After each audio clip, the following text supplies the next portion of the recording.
Sumarebi. Japanese word siya na kapag yung sinag ng araw ay dumaan sa mga dahon.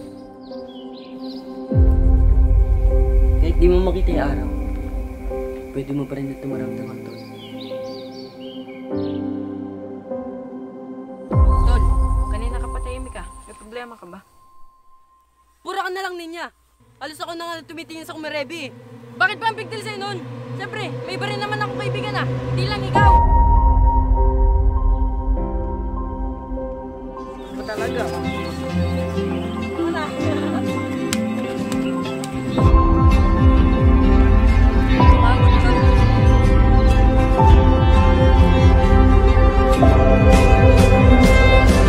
Sabi niya, kahit hindi ko makita ang araw, pwede ko pa rin naman itong maramdaman.